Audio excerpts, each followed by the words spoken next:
Mon nom est Joanne Savard, ombudsman à la Ville de Montréal, le protecteur de vos droits municipaux. Montréal compte aujourd'hui près de 1,8 million d'habitants. En 2003, elle innove au pays en se dotant d'un ombudsman indépendant nommé par le conseil municipal. L'ombudsman, c'est le protecteur du citoyen.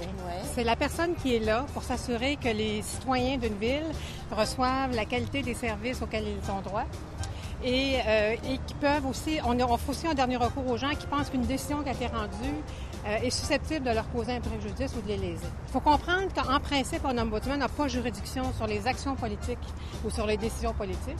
Notre rôle, c'est pas de prendre la place des gens qui ont été choisis démocratiquement par les citoyens lors des élections, mais on est quand même là pour les guider puis pour s'assurer, pour leur faire réfléchir que quand une décision va être prise, il y a un impact important sur les gens et qu'il y a des valeurs qui doivent être respectées au sein d'une entité comme la Ville de Montréal. Depuis l'entrée en fonction de Maître Savard, en 2003, le nombre de plaintes traitées par son bureau a augmenté de 488 %. Victime de son succès, l'ombudsman, ou dégradation de la qualité de vie des Montréalais? Non, moi, j'ai vraiment pas noté que c'était parce qu'il y avait une dégradation de la qualité de vie, non plus qu'une dégradation de la qualité des services. Il y a eu des efforts considérables. Il faut penser à Explose, mais on est parti de zéro. Alors, la première année, on a eu 105 dossiers.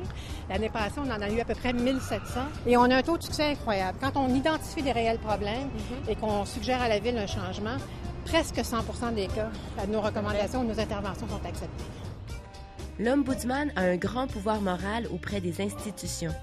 Mais Maître Savard jouit d'un pouvoir tout particulier en regard de la Charte montréalaise des droits et responsabilités.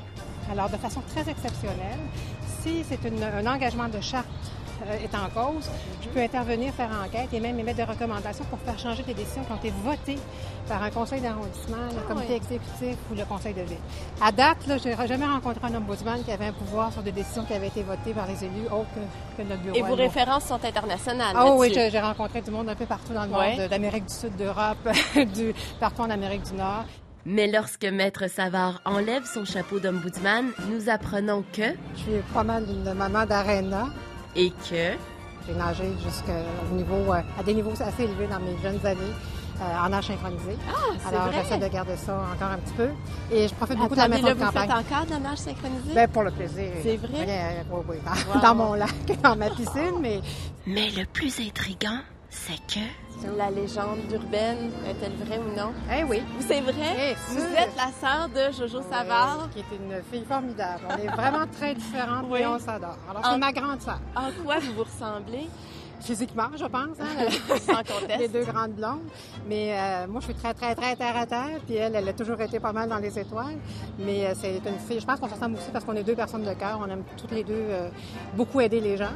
Et on le fait de façon différente, mais on le fait toutes les deux. Puis en quoi vous êtes les plus différentes? C'est vraiment mon côté pratique terre à terre, alors qu'elle a une approche, comme les gens savent, qui est un petit peu loin des sentiers battus.